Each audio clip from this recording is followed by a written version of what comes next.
නමෝ බුද්ධාය. ඒ භාග්‍යවත් අරහත් සම්මා සම්බුදුරජාණන් වහන්සේට අපගේ নমස්කාරය වේවා. ඉතින් ඉරිදා උදෑසන සත්‍යන්ත සීල භාවනා වැඩසටහන පිණිස වේලාවෙන් කරගනිමින් පින්වන්ත ඔබ හැමදෙනාම ශ්‍රද්ධා රූපායනිය ඔස්සේ ඒ වගේම ලක්කිරු ගුවන් විදුලිය ඔස්සේ අපි ඔබ මුණ ගැහෙනවා. ඉතින් මේ භාග්‍යවතුන් වහන්සේගේ සොඳුරු සම්බුද්ධ භාෂිතෙන් උදෑසනින්ම දහම් දායාද ලබන්නට පින්වන්ත හැමදෙනාම වාසනාවන්ත වන අවකාශය දයාවෙන්ම ඔබ හැමදෙනා ඒක රාශි කරගන්නවා. ඉතින් අපට අනුකම්පාවෙන් ගරුතර මහා සංඝරත්නයේ උදෑසන ධර්ම දේශනාව පිණිස සත්‍යන්ත සීල භාවනා වැඩසටහනේ මෙම අවස්ථාවන විට වැඩමවන්නට යෙදුණා. ඒ වැඩම කොට වදාළ ගරුතර මහා සංඝරත්නයේ අපගේ පින්වත් ස්වාමින්ද්‍රයන් වහන්සේ අපි හැමදෙනාම දෙපා නැමද ආදර ගෞරවයෙන් පිළිගනිමු. ස්වාමීනි අපගේ নমස්කාරය වේවා.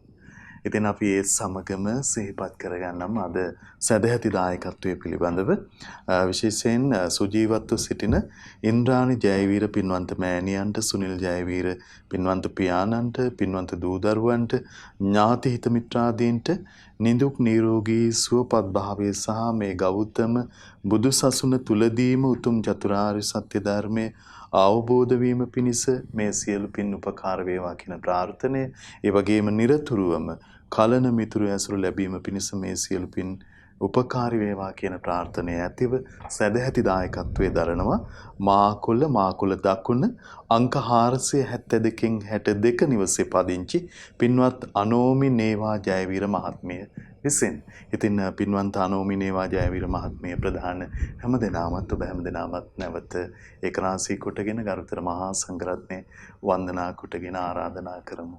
ස්වාමීනි අපට අනුකම්පාවෙන් මේ උතුම් ධර්මානුශාසනාව මෙතෙන් සිට සිදු කරනසේක්වා. සාදු සාදු සාදු සාදු සාදු සාදු.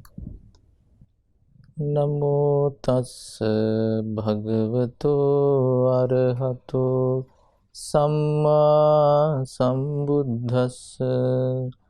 නමෝ තස්ස භගවතෝ අරහතෝ සම්මා සම්බුද්දස්ස. නමෝ තස්ස භගවතෝ අරහතෝ සම්මා සම්බුද්දස්ස. බුද්ධං සරණං ගච්ඡාමි ධම්මං සරණං ගච්ඡාමි සංඝං සරණං ගච්ඡාමි ဒ ුතියම්පි බුද්ධං සරණං ගච්ඡාමි ဒ ුතියම්පි ධම්මං සරණං ගච්ඡාමි ဒ ුතියම්පි සංඝං සරණං ගච්ඡාමි තතියම්පි බුද්ධං සරණං ගච්ඡාමි තතියම්පි ධම්මං සරණං ගච්ඡාමි තතියම්පි සංඝං සරණං ගච්ඡාමි. සාදු සාදු සාදු. සීලය අධිෂ්ඨාන කරගන්න කවුරුත් සතුන් මැරීමෙන් වැළකීම නම් වූ සතුන් මැරීමෙන් වැළකීම නම් සිල්පදයේ සමාදන් වෙමි. සිල්පදයේ සමාදන් වෙමි. සොරකම් කිරීමෙන් වැළකීම නම් වූ සොරකම් කිරීමෙන් වැළකීම නම් වූ සිල්පදයේ සමාදන් වෙමි. සිල්පදයේ සමාදන් වෙමි. වැරදි කාම සේවනයෙන් වැළකීම නම් වූ වැරදි කාම සේවනයෙන් වැළකීම නම් සිල්පදයේ සමාදන් වෙමි. සිල්පදයේ සමාදන් වෙමි. බොරු කීමෙන් වැළකීම නම් වූ බොරු කීමෙන් වැළකීම නම් වූ සිල්පදයේ සමාදන් වෙමි. සිල්පදයේ සමාදන් වෙමි. මත්පැන් හා පෙන් මද්ද්‍රව්‍ය භාවිතයෙන් වැළකීම නම් වූ මද්ද්‍රව්‍ය භාවිතයෙන් වැළකීම නම් වූ සිල්පදයේ සමාදන් වෙමි. සිල්පදය සමාදන් වෙමි. උතුම් තිසරණ සහිත වූ උතුම් තිසරණ සහිත වූ මාගේ මේ සීලය මාගේ මේ සීලය මෙලොව යහපත පිණිසද මෙලොව යහපත පිණිසද පරලොව සුගතිය පිණිසද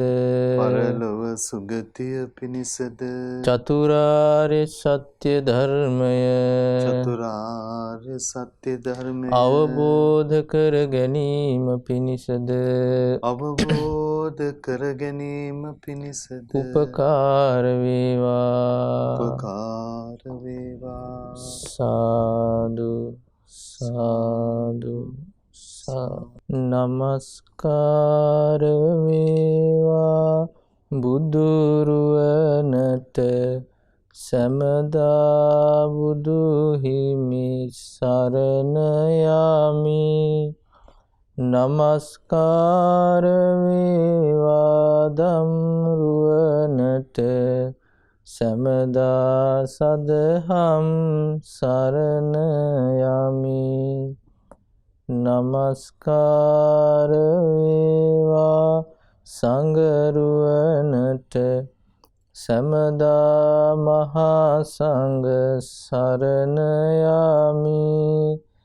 නමස්කාර වේවා තුනුරුවනට සැමදා තිසරණ සරණ යමි. සාදු සාදු සාදු. මාගේ ගුරු දේවෝත්තම පින්වත් ලොකු ස්වාමීන් වහන්සේට මාගේ නමස්කාරය වේවා. සාදු සාදු සාදු. ශ්‍රද්ධාවන්ත වාසනාවන්ත පින්වත්නි, වෙනදා වගේම මේ උදෑසන මේ පින්වත් සියලු දෙනාටම මේ අවස්ථාව ලැබෙන්නේ බුදුරජාණන් වහන්සේ විසින් වදාළ ඒ උතුම් සම්බුද්ධ දේශනාවන් ගැන ඉගෙන ගන්නට. පින්වත්නි, බුද්ධ දේශනාවේ කියන කාරණා අපිට ඉගෙන ගන්නකොට අපිට අහන්න ලැබෙන දෙයක් තමයි මේ විදිහට කෙනෙක්ට මේ බුදුරජාණන් වහන්සේගේ ධර්මයේ ඉගෙන ගන්න ලැබෙන්නේ හරි කලාතුරකින් කියන එක. ඒක මේ ලෝකේ හැමදාම තියෙන දෙයක් නෙවෙයි. සාමාන්‍ය මේ කතාව අද වචනයෙන් කීවට බොහෝ දෙනෙක් හිතට යන දෙයක් නෙවෙයි. මේ ධර්ම ඉගෙන ගන්න ලැබෙනවා කියන කාරණේ හරි දුර්ලභයි කියන්නේ. ඒ බුදුරජාණන් වහන්සේගේ අවබෝධය මොකක්ද? මේ ධර්මය කෙනෙකුට අහන්න ලැබෙනවා කියලා කියන්නේ දුර්ලභ කාරණයක්. මොකද අපි සාමාන්‍යයෙන් කල්පනා කරන්නේ අපේ ජීවිතයේ අපේ හිතේ පටු කල්පනාවට ගෝචර වන්නේ මේ අද තියෙන මේ සුළු කාලය ගැන විතරයි. ඒ කියන්නේ මිනිස්සෙක් ඉපදිලා මැරලා යන මේ අවුරුදු 50-60 කාලය ගැන විතරයි. හැබැයි පින්වත්නි, අපේ ජීවිතය කියලා කියන්නේ ඒ ටික විතරක් නෙමෙයි. බුදුරජාණන් දේශනා කළේ මොකක්ද? අපේ ජීවිතයේ මේ තියෙන සසර ගමනක්. සසර ගමනක්. මේ සසර ගමන ගැන කියනකොට උන්වහන්සේ පෙන්ලා දෙන්නේ ඒ සසරේ ස්වභාවය කොහොමද? අනමතග්ගෝ යම් භික්ඛවේ සංසාරෝ පුබ්බා කෝටින පඤ්ඤායති. පින්වත් මහණනි, මේ සසරේ කෙලවරක් නැහැ. අවිජ්ජා නීවරණානං සත්තානං තණ්හා සංයෝජනානං සන්ධාවිතං සංසරිතං. මේ ගමනේ ආරම්භ කෙලවරක් පනවන්න බෑ. අවිද්‍යාවෙන් වැහිලා තණ්හාවෙන් බැඳිලා මේ සසරේ සත්වයා ඉපදී මෙරි මෙරි යන ගමන. අවුරුදු ගානින් පනවන්න බෑ ඒක. කල්ප ගානින් පනවන්න බෑ. දීර්ඝ කාලයක්. එතකොට ආන්ගේ දීර්ඝ කාලයත් එක්ක බලනකොට මේ ධර්මයේ පිරිසිදු ශ්‍රී සද්ධර්මයේ කෙනෙකුගේ ජීවිතය සසරින් ඈතර කරවලා නිවනට පවුණු යන ධර්මය අහන්න ලැබෙන්නේ බොහෝම සුළු කාලයකට. බුදුරජාණන් වහන්සේ කාලයේ පෙන්ලා දුන්නේ ශන සම්පත්තිය කියලා. නුවණ තියෙන කෙනෙකුට මේ ධර්ම ඉගෙන ගන්න ලැබෙන අවස්ථාව. දීර්ඝ සසරේ ඉන්නකොට පින්නතුනි අපිට සල්ලි හම්බ කරගන්න ඕන තරම් අවස්ථා ලැබිලා තියෙනවා. හම්බ කරලා තියෙනවා. මහා ධන කුවේරෝ වෙලා මේ ලෝකේ විරාජමාන ඉඳලා තියෙනවා. සසරේ. දැන් අද කාලේ අපි සාමාන්‍යයෙන් මහා ධන කුවේරෝ දකින්නකොට මහා ධන සම්පත්තිය උදේ දකින්නකොට සාමාන්‍ය කෙනාගේ හිතේ ස්වභාවයෙන්ම ආශාව තියෙනවා. හරි. මේ වගේ කෙනෙක් මටත් වෙන්න ඇත්නම් කියලා. හැබැයි පින්නතු මේ සසරේ ඕන තරම් නොඑක් සිය වාර ගණන් ලක්ෂ වාර ගණන් කෝටි වාර ගණන් ඒ විදිහේ ජීවිත ඇතුව ඊටත් වඩා අනුභව ජීවිත ඇතුව අපි ඉඳලා තියෙනවා. දැන් අපිට මේ කතාව තේරෙන්නේ නැහැ. මහා රූප සෝභාවක් ඇතුව මහා අනුභව සම්පන්න ජීවිත ඇතුව ඕන තරම් ඉඳලා තියෙනවා. අපිට ප්‍රශ්නේ තියෙන්නේ අපේ නුවණට ඒක වැටහෙන්නේ නැහැ. අපිට හිතෙන්නේ මේ කාලේ විතර. හැබැයි එකම එක දෙයක් අපිට කරගන්න බැරි වුණා. මොකද්ද? මේ ධර්මයෙන් කියන පණිවිඩය අපේ ජීවිතයට සම්බන්ධ කරගන්න බැරි වුණා. ධර්මයට ඇහෙන්න ඇති. කලාතුරකින් ලැබෙන බුද්ධ ශාසනවල මේ ධර්මය ගැන කියන පණිවිඩ අපිට ඇහෙන්න ඇති. හැබැයි ඒ ඇහුණත් අපේ ජීවිතේ වහගන්න බැරි වුණා. සමහර කාල තියෙනවා පින්නතුනේ බුදු මේ සසරේ මේ බණ පදයක් අහගන්න නැහැ. අහගන්න නැහැ. කල්ප ගණන් සමහර කල්ප තියෙනවා බුද්ධ ශුන්‍යයි බුදුවරු පහළ වෙන්නේ නැහැ. ඒ කල්පවල මේ මනුස්ස ලෝකේ බණ පද කතා වෙන්නේ නැහැ. ආර්ය සත්‍ය ගැන කතාවක් නැහැ. එහෙම දෙයක් තියෙනවා කියලා මේ සසර ගමන තියෙන්නේ කියලා මිනිස්සුන්ට හාන් කවිස්සක අදහසක් නැහැ. මේ ජීවිතේ කාල වෙලින් ගැන විතර හිතන්න තියෙනවා. ඒ වෙහෙම හිතුවා කියලා ප්‍රශ්න ඇති වෙන්නේ නැහැ. මේ සසරේ තියෙන ප්‍රශ්නේ. බුදුරජාණන් වහන්සේ දේශනා කළා ඒ විදිහට මේ කලාතුරකින් කෙනෙකුට ධර්ම ඉගෙන ගන්න ලැබෙනකොට නුවණ තියෙන කෙනා විසින් කරන්න ඕනේ දී ධර්මයේ අර්ථය අපේ ජීවිතයට එකතු කර ගන්නට. ඒ ධර්මයෙන් කියන අර්ථය ජීවිතයට එකතු කරගත්තොත් එයාට ලැබෙන ලාභය තමයි මේ සසරින් නිදහස් වෙන්න ලැබෙනවා. සසරින් නිදහස් වෙන්න ලැබෙනවා. ඒත් ඒ කරා යන්ටයි පින්නතුනේ මේ ධර්මයේ තියෙන්නේ. ඉතින් අපේ ජීවිතේ මේ දුර්ලභ ලැබෙන මේ ධර්ම ඉගෙන ගන්න අවස්ථාව ලැබෙනකොට අපි දක්ෂ වෙන්න ඕනේ ඒ ධර්මයෙන් අපේ ජීවිතයට ගන්න උන අර්ථය ගන්නට. නැත්නම් අපි තායිතේ සසරෙම කොටස් කරු වෙලා ඒ දුක්ඛිත ජීවිතේ කරා යයි. සසර ගමන ගැන කියනකොට බුදු දේශනාවල තියෙන මනුෂ්‍ය ජීවිතයක් ලැබෙන්නේ කලාතුරකින් කෙනෙකුට කියලා. වැඩිපුරම ඉන්නේ සතර අපායේ කියලා. තිරිසන් ලෝකේ, പ്രേත ලෝකේ, නිරය. ඒ ලෝකවල බොහෝ දුක් විඳින්න වෙනවා කියලායි බුදුරජාන් දේශනා කළේ. ඒ උන්වහන්සේ සත්‍ය අපිට පෙන්ලා දුන්නේ නැත්නම් අපිට එම අදහසක්වත් නැහැ. අපි මේ ධර්මයේ තේරුම් නොගත්තොත් ඒක නා ඕන වෙලාවක කියන ජීවිතේ විදි අනතුරක වැටෙන්න පුළුවන් ආය ගලව ගන්න බැරි වෙන විදියට. ඉතින් ඒ විදිහේ තත්යකටපත් නොමි සුගති සැප සලසා ගන්නට නිවන කරා යන ජීවිතයක් ඇති කර ගන්නටයි මේ ධර්මයේ තියෙන්නේ. ඒකට අපි පමා කරන්න හොඳ නැහැ. ඒකට පමා කරන්න හොඳ නැහැ. කුසලයන් වඩන්න මේ ධර්මයේ ජීවිතයට ගලප ගන්න අපි කැප වෙන්න ඕනේ. අපගේ ශාස්ත්‍රුන් වහන්සේගේ කාරුණික අවවාදය එයයි. මොකද උන්වහන්සේ කිව්වේ පිරිනොම් පාන වෙලාවේ. ඒ මුළු ධර්මයේ උන්වහන්සේ හකුලුවා පෙන්ලා දුන්නා. හරි ලස්සන වචන කීපයකින්. උන්වහන්සේ දේශනා කළා හන්දදාමි භික්ඛවේ ආමන්ත්‍රයාමි වූ. පින්වත් මහණෙනි අන්තිම වතාවට මේ ඔබට ආමන්ත්‍රණය කරන්නේ. වය ධම්මා සංඛාරා මේ සීල සංස්කාරයෝ නැසිලා වෙනසිලා යනවා. අප්පමාදීන සම්පාදිත. ඒ නිසා ප්‍රමාදීව කුසල ධර්මයන් වඩන්ට සතර සතිපට්ඨානාදී ඒ බෝධිපාක්ෂික ධර්මයන් වඩන්ට මහන්සි ගන්නට ඒ වෙනුවෙන් කැප වෙන්න. ඔන්න ඕක තමයි බුදුරජාණන් අපිට කියලා දුන්නේ. ධර්මයේ අර්ථය ජීවිතයට ගත්ත කියලා කියන්නේ එයා ඒ කුසල ධර්මයන් වඩන්ට මහන්සි ගන්න කෙනෙක්. කැප වෙන කෙනෙක් බවට පත් වෙනවා. ඉතින් ඒ නිසා තමයි අපේ ජීවිතේ අපි කල්පනා කරන්න ඕනේ අපේ ජීවිතයත් ඒ අර්ථය ඇති කරගන්නට. මේක ළඟා කරගත්තේ නැත්නම්, ඒ අර්ථය අපේ ජීවිතේට ගත්තේ නැත්නම් අපිට මේ ලැබුණු ලාභයෙන් ප්‍රයෝජන නොගත්ත කට්ටිය බවට පත් වෙයි. ඉතින් ඒ නිසා එහෙම නොවෙන්න අපි වග බලා ගන්න ඕනේ. ඉතින් බුදුරජාණන් වහන්සේ කියලා කියන්නේ පින්නතුනේ මේ විදිහට අප්‍රමාදීව කටයුතු කරලා ජීවිතේ අග්‍රඵලය ලබාගත් කෙනෙක්. ඒ නිවන ලබාගත් කෙනෙක්. මේ තුන් ලෝකේම ශ්‍රේෂ්ඨත්වයට පත්වෙච්ච කෙනා. ඉතින් උන්වහන්සේ තමයි අපිට මේ සීළු දේ පෙන්ලා දුන්නේ, මඟ පෙන්ලා දුන්නේ මේ නිවන කරා. ඉතින් උන්වහන්සේගේ පැවිදි ජීවිතයට පත්වීම ගැන කියවන ලස්සන දේශනාවක් මම කල්පනා කරලා මේ පින්වත් පිරිසට සිහිපත් කරලා දෙන්න. ඒ අප්‍රමාදී උන්වහන්සේ ගමන ගියපු හැටි. මේ දේශනාව තියෙන්නේ සුත්ත නිපාතේ.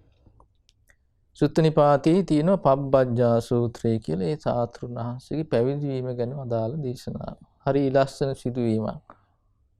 එතකොට මේක අපිට තේරුම් ගන්න පුළුවන් බුදුරජාණන් වහන්සේගේ ජීවිතේ කොයි විදිහට සකස් වුනේ මේ ජීවිතේ පැවිදි ජීවිතේ කරා යන්න කියලා. මේ දේශනාවේ තියෙනවා බලන්න පින්නතුනේ බුදුරජාණන් දේශනා කරනවා පබ්බජ්ජං කිත්ත ඉස්සාමි යතා පබ්බදි චක්කුමා යතා වීමංස මානෝසු පබ්බජ්ජං සමරෝචයි. ඒ උත්තම පැවිද්ද ගැන පවසමි හඬ නගා ලොවට සදහම් මැස් ඇති මුනිදුන් පැවිදි වුණේ කෙලෙසින්දයි. නුවණින් විමසමින් හිතම රුචි වුණ හැටි පැවිදි බවට. නුවණින් කල්පනා කිරීම මුල් කරගෙන කොයි විදිහටද පැවිදි ජීවිතයටපත් උනේ මේ සිද්ධාර්ථ කුමාරයා. ඒ කල්පනාව තියෙනවා. මොකක්ද ඒ කල්පනාව? සම්බාධෝ යං ගරාවාසෝ රජස්සායතනං ඉති අබ්බෝ කාසෝ පබ්බජ්ජා ඉති දිස්වාන පබ්බජි. ඔන්නේ කල්පනාව බලන්ට මොකක්ද තියෙන්නේ? බොහෝ කරදර පීඩා ඇති මේ ගිහිගෙයි වාසය තුල කෙලෙස් උන නුල්පතක් නිවස කියා පවසන තැන. ඒ තනි මේ පැවිද්ද ආකාශයේ වැනි තැනක්ය. යනුවෙන් සැලකීමෙහි ලබාගත් මේ පැවිද්ද. මොකද්ද නුවණින් කල්පනා කිරීම? සම්බාධෝ යං ගරාවාසු. මේ බොහෝ සම්බාධ තියෙනවා මේ ගෙදර ඉන්න එකේ. ගෙදර ඉන්න එකේ තියෙන බොහෝ ප්‍රශ්න තියෙන තැනක්. බොහෝ හැලහැප්පීම් තියෙන තැනක්. ගිහි ගෙදර වාසය කරන කෙනාට ඒ හැලහැප්පීමට මුහුණ දෙන්න වෙනවා. ඒක එක්කෙනෙකුගේ ජීවිතයක් තුළ තියෙන ප්‍රශ්නයක් විතරක් නෙවෙයි. ලෝකේ හැම කෙනාගේම ජීවිතේ නොඑක ආකාරයෙන් ප්‍රශ්න තියෙනවා. ඒ සම්බාධක තියෙනවා. ගැටලු තියෙනවා. ඒ අර්බුද තියෙනවා. නෝනයි මහත්තයි එක ප්‍රශ්න තියෙනවා. දරු මල්ලෝ එක ප්‍රශ්න තියෙනවා. රැකියාවේ ප්‍රශ්න හට ගන්නවා. සමාජයේ කටයුතු කරන ප්‍රශ්න හට ගන්නවා. අම්මා තාත්තගේ ප්‍රශ්න හට ගන්නවා. සහෝදරයන්ගේ ප්‍රශ්න හට ගන්නවා. ඉඩකඩම් වල ප්‍රශ්න හට ගන්නවා. රජයේ ප්‍රශ්න හට ගන්නවා. නේ? මේ විදිහට ඒ ලෝකයේ ගනුදෙනු කරන දේවල් මුල් කරගෙන ඒ කෙනාගේ ජීවිතේ අර්බුද හටගන්න තියෙනවා. එක එක වාක්‍යම් ඉටු කරන්න වෙනවා. මේ බැඳීම් තියෙනවා. ඒක එක්කෙනෙකු විතරක් තියෙන දෙයක් නෙවෙයි. දැන් ගොඩාක් දෙනෙක් කල්පනා කරන්නේ ගිහි ජීවිතය ගත කරන්නේ මගේ ජීවිතය විතරයි මේ ප්‍රශ්නේ. අහවලාගේ නෑනේ. හැබැයි ඒ කෙනාගේ ජීවිතේට ඒ ප්‍රශ්නෙම වෙනයම් ස්වරූපයකින් තියෙනවා. දැන් සාමාන්‍ය සල්ලි භාග නැති කෙනෙක් කල්පනා කරනවා ගොඩාක් සල්ලි තියෙන මිනිස්සුන්ට මේ ප්‍රශ්නේ නෑනේ කියලා. එයාටත් තියෙනවා ප්‍රශ්න ටික. නැතුව නෙමෙයි. ඒ කෙනාගේ ජීවිතේ වෙනයම් ආකාරයෙන් මේ ප්‍රශ්න හටගෙන තියෙනවා. ඊළඟට මොකද්ද තියෙන්නේ? බලන්න රජස්සායතනං ඉති කෙලෙස් උනන්ට උල්පතක් කියන. ඉතින් මේ ගැටලු මේ අරුබුදත් එක්ක ගනුදෙනු කරද්දී ඒවා විසඳ ගන්න කල්පනා කරද්දී කටයුතු කරද්දී මේ කෙනාගේ ජීවිතේ හටගන්නේ මොනවද? ලෝභය, ද්වේෂය, මෝහය, ඊර්ෂ්‍යා, ඒකට කිරි, ගුණමකුකම්, කපටිකම්, මායාව, අවිජ්ජාව, හිතට ගැනීම, අහංකාරකම, මාන්නය, මේ ආදී කෙලෙස් බලන්න නැද්ද කියලා. ඒ ජීවිතේ කටයුතු කරනකොට ඒ අරුබුදත් එක්ක ඒ ප්‍රශ්නත් එක්ක ඒ සම්බන්ධකම් එක්ක කටයුතු කරනකොට රාග ද්වේෂ මෝහ ආදී අකුසල කෙලෙස් හට ගන්නටයි තියෙන්නේ. කරුණු සිද්ධ වෙන්නේ. මොකද කල්පනා සකස් වෙන්නේ මේ විදිහට. කල්පනාව සකස් වෙන්නේ මොනවා හරි දෙයක් කියනකොට එක්ක ඒක රාගය ඇති කරන දෙයක්. එක්ක තරහ ඇති කරන දෙයක්. එහෙම නැත්නම් මුලාව ඇති කරන දෙයක්. එහෙම නැත්නම් ඊර්ෂ්‍යාව. ගුණමකුකම්. නේ? එකට කිරීම කුහකකම්. හිතට ගැනීම අහංකාරකම්. එතන මේ විදිහේ කෙලෙස් තමයි ජීවිතේ හටගන්නේ. මෙන්න මේක හටගන්න උල්පතක් කියනවා මේ gedara ඉඳලා කටයුතු කරන එක. දැන් බලන්න තම තමන්ගේ ජීවිත දිහා බලනකොට මේ ස්වභාවය නෙවෙයි තියෙන්නේ කියලා. ජීවිතේ ඒ තියෙන වක්කීම් එක්ක ඒ සම්බන්ධකම් එක්ක ඒ ගනුදෙනු කරද්දී ජීවිතයට වෙනදී. ඉතින් බුදුරජාණන් සිද්ධාර්ථ කුමාරයා මේ කාරණේ තේරුම් ගත්තා. දැන් සිද්ධාර්ථ කුමාරයා කියනකොට මහා සැප සම්පත්තියක හැදිච්ච කෙනෙක් නෙමෙයි. අද කාලේ මිනිස්සු ප්‍රශ්නයි කියලා හිතන ඒවා තිබුණේ නැහැ. රැකියාව කරපු කෙනෙක් නෙමෙයි. මහන්සියලා වැඩක් කරන්න කියලා කටයුතු යොදන කෙනෙක් නෙමෙයි. දැන් බුද්ධ දේශනාවේ එක තැනක තියෙනවා බුදුරජාණන් දේශනා කරන සුකුමාලෝ අහම් භික්ඛවේ පරම සුකුමාලෝ. පින්වත් මහණනි මම බොහෝම සැපට හැදිච්ච කෙනෙක් කියනවා. සැපට හැදිච්ච කෙනෙක්. බොහෝනිකකය කියලා කියන්නේ. බොහෝම සැපට අවුරුදු 29ක් පුරාවට ගිහි ගෙයි වාසය කළා. හැබැයි ඒ වාසය කර උන්වහන්සේ නුවණ තිබුණා දකින්ට මේ ගිහි ගෙයි වාසය තුල තියෙන මේ ප්‍රශ්නේ කෙලෙස් හදන්න. මේක ප්‍රශ්නයක්. මේක ප්‍රශ්නයක් කියලා තේරුම් ගන්න තරම් නුවණ තිබුණා. දැන් අද කාලේ මිනිස්සුෙකුට එහෙම නුවණක් නැහැ. අපිට ඒක නැහැ. ඒ කොමත් එක හැපි ඒක ප්‍රශ්නයක් වෙනකොට තව ප්‍රශ්නයක් තව ප්‍රශ්නයක් තව ප්‍රශ්නයක් මේවත් එක්ක කටයුතු කරන මැරෙනකන් දන්නෙත් නැහැ. හැබැයි ඒත් එක මුල් කරන කෙලෙස් ඉතේ හටගෙන ඒ මුල් කරන කර්ම රැස් කරලා මහා පව ගොඩක් කරගෙන යන්නේ. අන්තිමට ගිහලා දුගතිය උපදින. ඒක දන්නෙත් නැහැ. වැටුණට පස්සේ දුක් විඳිනවා.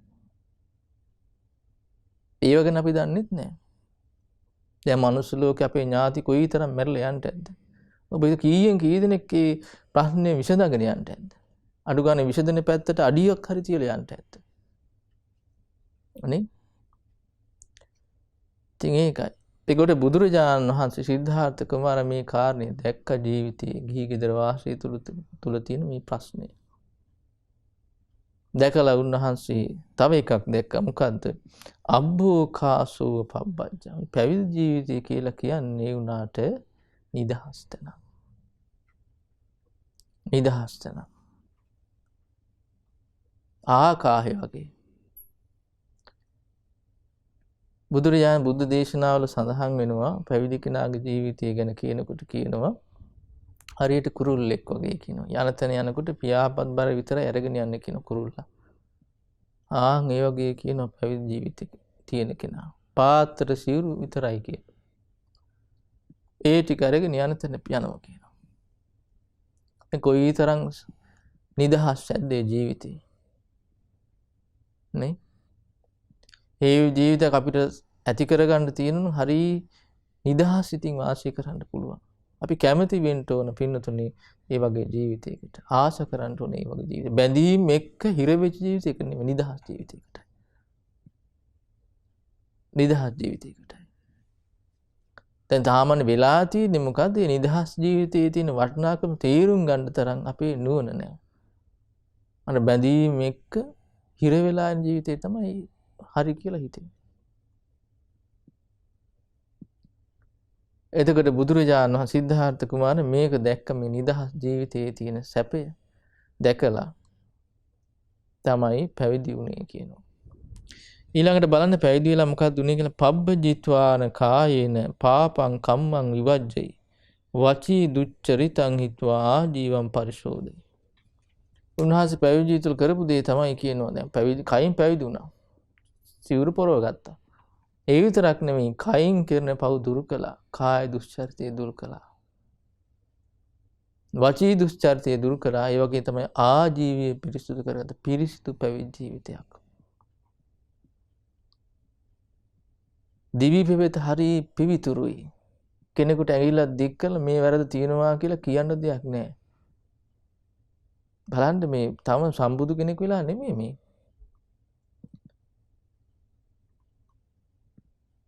බෝසත් අවදී ශ්‍රමණ ජීවිතයට පත් වෙනකොට තිබුණු පිරිසිදු භාවය. කායයි දුස්චරිතය දුරින්ම දුරු කරපු කෙනෙක්. වචී දුස්චරිතය දුරු කරපු කෙනෙක්. ඒ වගේ තමයි පිරිසිදු ජීවිතයක්. ආජීවය හරි පිරිසිදුයි. මෙන්න මේ වැරද්ද පැවිද්දක නුසුදුසු පිළිවෙතක් ඔබ වහන්සේ තුළ තිබ්බා නේද කියලා කියන්න දෙයක් තිබුණේ නැහැ කෙනෙකුට. හේතු සහිත. ඒ විදිහට තමයි උන්වහන්සේ පැවිදි ජීවිතයටපත් උනේ.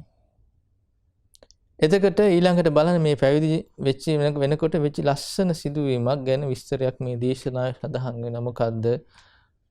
අගමාරාජ ගහම් බුද්ධෝ මග දානං ගිරිබ්බජං පිණ්ඩාය විහාරේසි ආකින්නවර ලක්කනු. සිද්ධාර්ථ කුමාරී තාපසින් වහන්සේ ශ්‍රමණ ගෞතමයන් වහන්සේ අපගේ මහා බෝසතාණන් වහන්සේ පැවිදි ජීවිතයටපත් වුණා. අනෝමා ගන්තෙරදී පැවිදි වෙලා පිණ්ඩපාතේ පාත්‍රයට අරගෙන පිණ්ඩපාතයට ආවා. කොහාටද? රජගහ නුවර. රජගහ නුවර ඔය ගිජුකුල පව්, විෂකිලි පව්, පාණ්ඩව පව් මේ ආදී පර්වතලින් වට වෙච්ච එක. එතකොට මේ රජගහ නුවරට වැඩියා අපගේ මහා බෝසතාණන් වහන්සේ පිණ්ඩපාතේ ගෙපිලිවෙලින් පිණ්ඩපාතේ වඩිනවා. එතකොට මේ බෝසතාණන් වහන්සේ පිණ්ඩපාතේ වඩිනකොට වෙච්ච සිදුවීම තමයි මිනිස්සු කතා බහ කරන්න ගත්ත මේ ශ්‍රමණයන් ගැන. කලින් මේ රජගහ නුවර හිටපු මිනිස්සු ශ්‍රමණයෝ දැකලා තිබුණා. හැබැයි මේ වගේ කෙනෙක් දැකලා තිබුණේ නැහැ.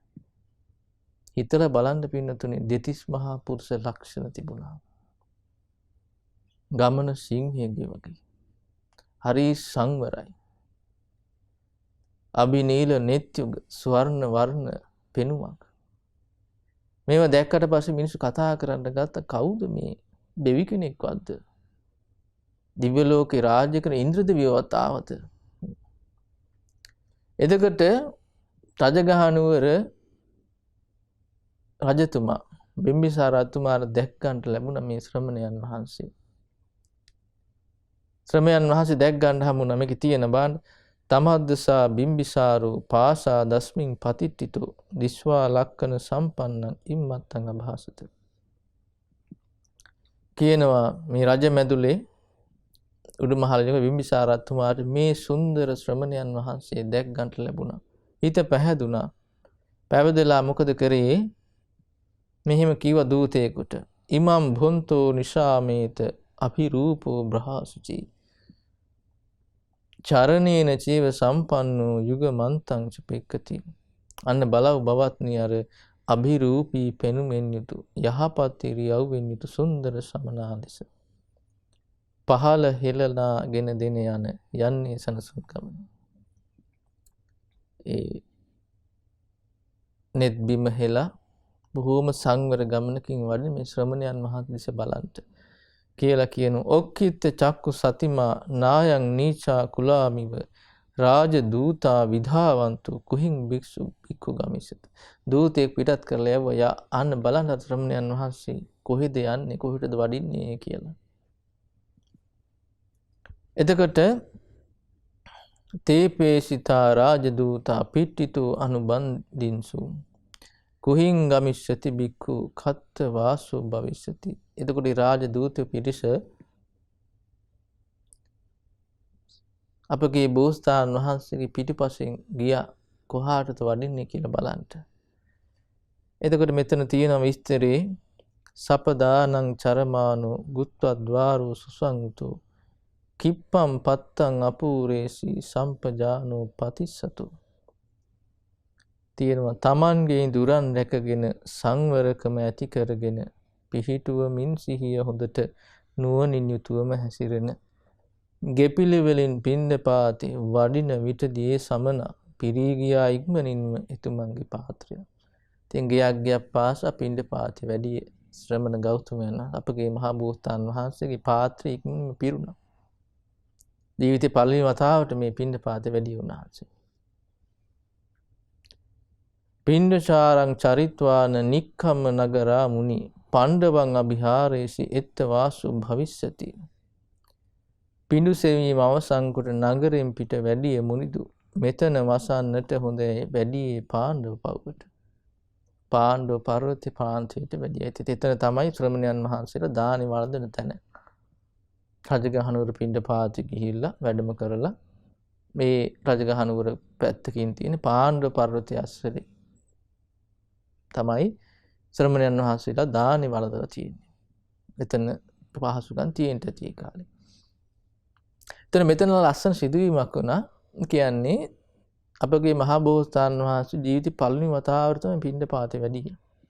වැඩලා මේ දානේ ගඳ වාඩිලා පාත්‍ර දිශා බලනකොට දැක්කේ ආහාර මිශ්‍රණයක්. රස්නේ දේවල්, සීතල දේවල්, ප්‍රණීත දේවල්,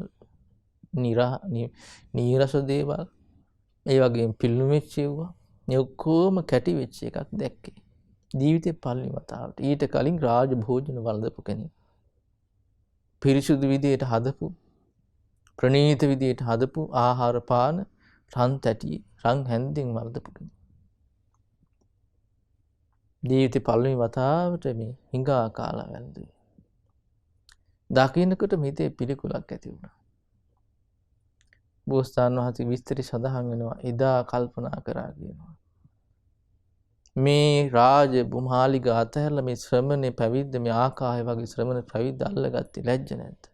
මේ විදිහ කල්පනාවක් හිතට ගන්න. කොහෙන් ලබන්නද ප්‍රණීත භෝජන මේ නොනෑ කුලයන්ගෙන්? ඒ පිළිකුල ඒ විදිහටම නැති කරා කියන කවදාවත් ඒ විදිහක් ඇති වෙන්නේ නැහැ. බලන සාස්ත්‍රණ වහන්සේගේ ස්වභාවය. අපිට පුළුවන් දෙයක් දෙයක් කරන්න. බලන්නනේ. ආහාර ටිකක් එනකොට මිශ්‍රණයක් ලැබුණොත් එහෙම රස්න ටිකක්, සීතල ටිකක්, උණු වෙච්ච ටිකක් නේද? තමහාට දවස් ගාණක් වළඳ ගන්න බෑ, කන්න බෑ කෑම. කිස් ගහක් දැක්කොත් කා ගන්න බෑ. සමහරට බත් පිඟාන හොඳයි.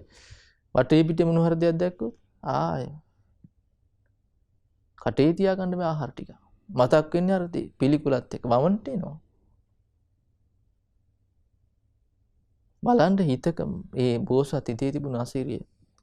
ඒ නෝනින් කල්පනා කිරීම. ඒ තිබුණ ඇති වුණ පිළිකුල ඒ එතනම දුරු කරා කියනවා.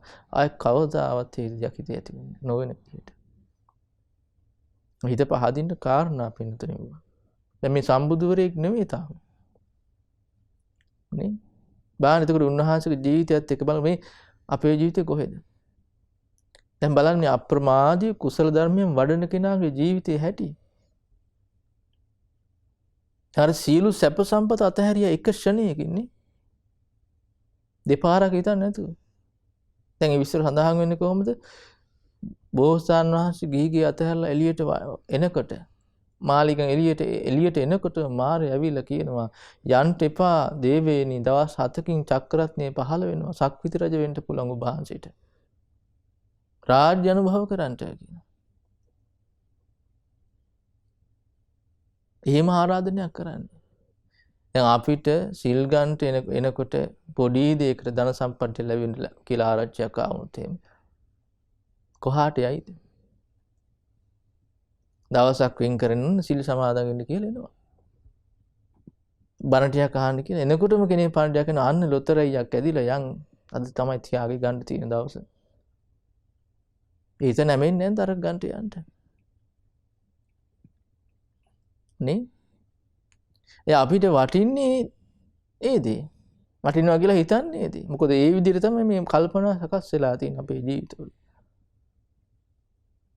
මොකද සසරේ තියෙන ප්‍රශ්නය ගැන අපිට තේරෙන්නේ නැහැ.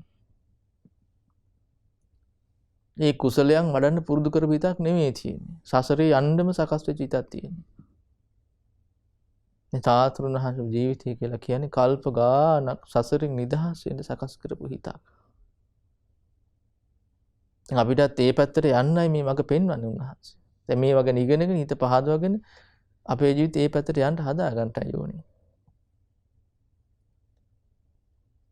එතකොට ඒ වෙලාවේ දානි ගන්න වෙලාවේ උන්වහන්සේ හිතේ පටන් ගන්නකොට පාත්‍ර දිස බලනකොට මැති වෙච්ච පිළිකුල ඒ ෂණයෙන් දුරු කළා කියලා. කවදාවත් ඒක ඇති වුණේ නැහැ. ඒ සිදුවීම උනේ පාණ්ඩව පර්වතේ.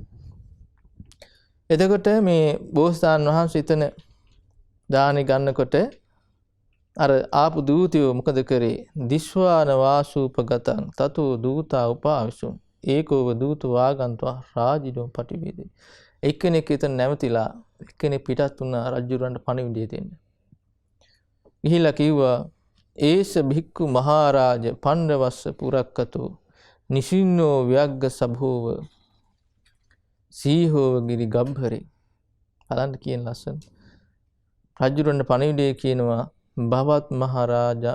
බවත් මහරජාණෙනි දැන් පාණ්ඩව පර්වත පෙදෙසේ පෙරදිග බෑවුමට වෙන්ට සිටින්නේය ඒ සමනිදු.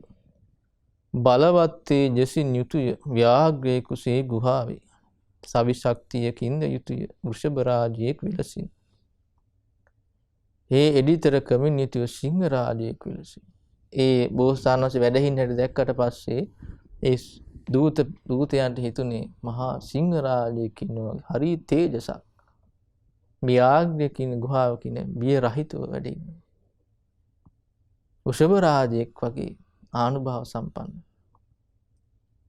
ඉතින් එහෙම කියලා බිම්බිසාර රජුරුවන්ට පණිවිඩය කිව්වා. ඊට පස්සේ බලන්න මේ බිම්බිසාර රජු මේ රජ කෙනෙක් ආඥාදායක ඒ රටේ හිටපු. බලන්න මේ ශ්‍රමණයන් කෙරෙහි තියෙන ගෞරවය. සුත්වාන දූත වචනම් භද්දයා නේන කත්තියෝ තරමාන රූපෝ නීයාසි යේන පණ්ඩව පබ්බතු. දූතයාගේ වචන අසා නිරිදු සොඳුරු යානයකින් ඉක්මනින්ම පිටත් වුණා පාණ්ඩව පර්වතය ළඟට. එතකොට මේ වචනේ ඇහුවා විතරයි රජුරෝ අනික් කටයුතු පැත්තකින් තියලා මේ ශ්‍රමණයන් වහන්සේ බලන්න ඕනේ කියලා වාහනයකින් ආවා. කරත්තකින් එන්ට ඇති. ස යාන භූමින් යායිත්වා යානා ඕරුයිහ කත්තියෝ පත්තිකෝප සංකම්ම ආසජ්ජතං උපාවසි. යානයකින් යාගත හැකි දුරගිය ඒ බිම්බිසාර රජු ඒනුත් බැස පාගමනින් ගියේ සමිදානන් වෙත. මේ වාහනෙන් යන්න පුළුවන් දුර ගිහිල්ලා වාහනෙන් බැහැලා පයින් ගියා ශ්‍රමණයන් වහන්සේ ළඟට ගිහිල්ලා නිසජ්ජ පැත්තකින් වාඩි වුණා. වාඩි වෙලා නිසද්ද රාජා සම්මෝදි කතං සාරා නීයං තතු කතං සෝ වීති සාරෙත්වා ඉම වත්තං අභාසත. ගිහිල්ලා සතුරු සාමිචිය දුනා. දැන් අද කාලේ ගොඩාක් මේ බිරිස හම්බුනෙන් පස්සේ සතුරු සාමිචිය අඩුයි. එකිනෙකනා කතා කරන්නේ නැහැ. ඒ කාලේ කෙනෙක් දැක්කට පස්සේ හම්බුනාට පස්සේ මේක තිබුණා. සතුරු සාමිචිය පිළිසඳර. ඒ කොහොමද කියලා විමසලා පහසුවෙන් වැඩ ඉන්නවද කියලා විමසලා මේ කතා. අද ළඟ හිටියත් මිනිස්සු එකිනෙකා කතා කරන්නේ නැහැ. සංවේදී නැහැ. එතකොට මේ විදියට කිව්වා. මොකක්ද ඇහුවේ? රජුරු ඇහුවා යුවාච දහරෝ ජාසි පටමුප්පත්තිතෝ සුසු වර්ණාරෝහේන සම්පන්නෝ ජාතිමාවිය කත්තියෝ. කියනවා යෝන් තරුණයෙක් ඔබ නම් තවමත් මුල් කාලේ ගෙවන හැඩරුවින් දුසමහතින් යුතු පෙනේ උපත රජුකගෙමෙන්. සෝභයන්තෝ අනීකග්ගං නාග සංඝ පුරක්ඛතු තදාමි භෝගේ බුඤ්ජස්සු ජාතින් මක්කාහි පුච්චිතු. කියනවා සේනා සහිතව සරසා ඇත් පිරිවර පෙරට රැගෙන ඔබට පුදමි හැම සම්පත් අනුභව කළ මැන පවසාලනු මැන පින්වත කොයි ජාතියේදෝ උපන්න. මේ මාගේ රාජ්‍ය මං වහන්සේට දෙන්න. එච්චර හිත පැහැදුනා. වහන්සේ කවුද කියලා මට කියන්න කියලා. ඊට පස්සේ කියනවා අපගේ මහා බෝසතාණන් වහන්සේ විස්තර කරනවා මෙහෙම. උජුං ඥාන පදෝ රාජා හිමවන්තස්ස පස්සතු ධනවිරියේන සම්පන්නෝ කෝසලේසු නිකේතිනෝ. කියන බවත් මහරජාණෙනි හිමගිරි පව්වද පෙනෙනා කුසල් ජනපදයේ තිබෙන වීරිය හා ධනෙ නිතු සුන්දර ජනපදයක්. ආදිච්ඡා නාම ගොත්තේන සාකියා නාම ජාතියා තම්හා කුලා පබ්බජිතොම්හි රාජාන කාමී අභිපත්තය. අපි සූරිය වංශයේ ශාක්‍ය වෙමු ජාතියෙන්ද පින්වත් රජතුමනි මෙම ඒ කුලයේ නික්ම අවුත් පැවිදි බවට පත් කෙනෙක්මි කිසිම කාමයක් නොපතන. මේ කාමයන් බලාපොරොත්තුෙන් ජීවිතේ අතහැරි කෙනෙක් නෙමෙයි මම. මම මේ සූරිය වංශයේ ආජ ගෝත්‍රය බුදුරජාණන් වහන්සේගේ වංශයේ සූරිය වංශයේ ශාක්‍ය ජාති පරම්පරාවේ විස්තරය කියනවා පැවිදි වුණා මේ කාමයේ ආදීනව දැකලා බලන්න කියනවා මෙතන හරි ලස්සනට කියන කතාවක්. කාමේසු ආදීනවං දිස්වා නික්කම්මං දට්ටු කේමතු පධානාය ගමිස්සාමි එත්තමේ රජ්‍යති මනෝති. බලන්න කියන කම් සැපේට ගිජු වන ලොව දුක් විඳිනා හැටි දැනගෙන ඒයින් නික්ම පැවිදි වුනමි දකිමින් කෙම් බිමක් විලස වෙර වඩනා සිතින් යුතුව යන්නෙමි මම නිර්දානෙනි මා පැවසූ මේ කරුණ ගැන දැන් මා සිත රැඳී තිබේ. කියනවා මම මේ පැවිදි ජීවිතයට ආවේ කාමයේ ආදීනවේ දැකලායි. මේ නිවන හොයාගෙන යන ගමනේ සත්‍යයෙන් නිදහස් වෙන්න යන ගමන. ඒ නිසා මේ රජ සැපගෙන මගේ හිත පිහිටන්නේ. මගේ හිත පිහිටන්නේ නිවන් අවබෝධය පිණිසයි. ඒතර බලන්න මේ විදිහට තමයි මේ සිදුවීම සිදු වුනේ. දැන් උන්වහන්සේ අපගේ මහා බෝසතාණන් විතර හරිය ලස්සන කතාවක් රජුරවන්ට කියන රජුරුව රාජ්‍ය පිළිගන්නනවනේ. නේ? දැන් පැවිදි ජීවිතේ පත් වෙලා ඉන්න කෙනා රාජ්‍ය පිළිගන්නවා. දැන් සමහර අද කාලෙන් කෙනෙක් රාජ්‍ය හොඳයි කියලායි. මට ලොකු සේවයක් කරන්න පුළුවන්. බලන්න මේ බෝසතාණන් වහන්සේගේ ස්වභාවය. කියනවා කාමයේ ආදීන දැකලම පැවිදි වුණේ කියලා. දැන් මේ කාමයේ ආදීනමය ගැන කතා කරොත් සාමාන්‍ය ලෝකේ කාම ලෝකයේත් එක්ක එකතු වෙලා ඉන්න ලෝකයට මේ කාමයේ ආදීන තේරෙන්නේ නැහැ. ආස්වාදේමයි පේන්නේ. දැන් බුද්ධ දේශනාවේ තියෙනවා ඇහැට පේන රූප තියෙනවා. ප්‍රියමනාප සිත් අලවන සුළු. කනට ඇහෙන ශබ්ද තියෙනවා. ප්‍රියමනාප සිත් අලවන සුළු. නාසයට දැනෙන ගඳ සුවඳ තියෙනවා. ප්‍රියමනාප සිත් අලවන සුළු. ඊළඟට දිවට දැනෙන රසයන් තියෙනවා. ප්‍රියමනාපයි සිත් අලවනවා. හිත ඇද බැඳ ගන්න. ඊළඟට කයට දැනෙන පහසුවක් තියෙනවා. ප්‍රියමනාප සිත් අලවන මනස්කාන්ත. ඒතර මේවට කියනවා කාම ගුණ. බුදුරජාණන් දේශනා කළ මෙන්න මේ දේවල් මුල් කරගෙන සතුටක් සොම්නසක් උපදිනවද මේක කාමී ආස්වාදය. මේ කාම ගුණයන් මුල් කරගෙන. දැන් එහෙම ලෝකයක් නෙමේ ලෝකේ තියෙන්නේ. එතකොට ජීවිතේ සාර්ථකයි කියලා කියන්නේ අන්නේ කාමයන්ගෙන් අගතැන්පත් වීමයි. ඇහෙන් රූප දැකලා සතුටු වීමයි. කනෙන් ශබ්ද අහලා සතුටු වීමයි. නාසයෙන් ගඳ සුවඳ විඳලා සතුටු වීමයි. දිවෙන් රස විඳලා සතුටු වීමයි. කයින් පහස ලැබලා සතුටු වීමයි. ඒ කාමී ආස්වාදයේම මුල් කරගත ජීවිතය, ඒකේ අගතැන්පත් ජීවිතයයි සාර්ථකයි කියලා මේ ලෝකේ සලකන්නේ. ඇත්තට මේක සාර්ථකත්වයක් නෑ. එහෙම ජීවිතයක් සුවපත් වූ ජීවිතයක් ඇති කරගත්ත කෙනෙක් මේ ලෝකේ නෑ. ඉතින් මේක විතරයි දකින්නේ ලෝකේ. ඒ නිසා ඒක තමයි සාර්ථක කියලා හිතාගෙන ඉන්නේ. ආදීනමේ දකින්නේ නෑ. දැන් බුද්ධ දේශනාවල හරිය ලස්සනට මේ කාමයේ ආදීන විස්තර කරලා තියෙනවා.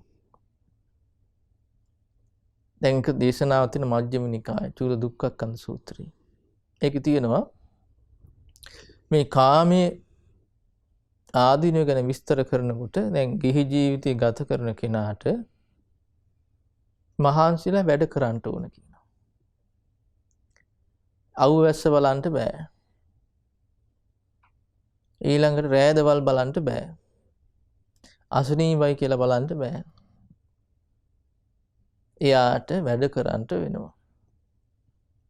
දැන් බලන්න මේ වැඩ කරන එක සැපයක්ද කියලා නෑනේ. අදවත් මට නිවාඩුවක් ගන්න තියෙනවා නම් කියලා වැඩ කරන කී දෙනෙකුට හිතලා ඇත්ද? නේ? එතකොට බුදුරජාණන් දේශනා කරන මේක කාමී ආදීනවයක් කියනවා. ඒක හැම කෙනාටම පොදුයි. කම්කරුවක් ඉඳලා මේ රාජ්‍ය කරන රජුරවන්ට පවා ජනාධිපති කෙනෙක්. ඒ කෙනාට පවා මේක පොදුයි. වෙනසක් නැහැ. රෑදවල් බලන්නේ නැතුව මහන්සිලා වැඩ කරන්න වෙනවා. මේක මේ කාමී ආදීනමයක්. ප්‍රශ්නයක්. පීඩා දෙන කාරණයක්. ඊළඟට බුදුරජාණන් දේශනා කරන මේක තේරුම් ගන්න මේ සම්දිත්තික මේ ජීවිත දකින්න තියෙන ආදීනව.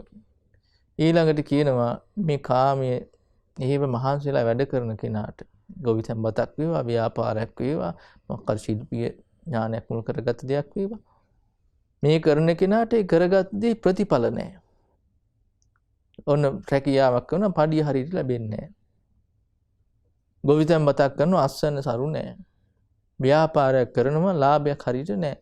එතකොට මොකද වෙන්නේ? අනේ මම මේ ගත්ත උත්සාහේ ප්‍රතිඵල නැහැ නෙම. අසාර්ථක වුණා මම කියලා එයා දුක් වෙනවා කියලා මේක මේ කාමී ආදීනමයක් කියලා. කාමී ආදීනමයක් කියනවා. දැන් මේව අපේ ජීවිතේ දකින්න නැද්ද?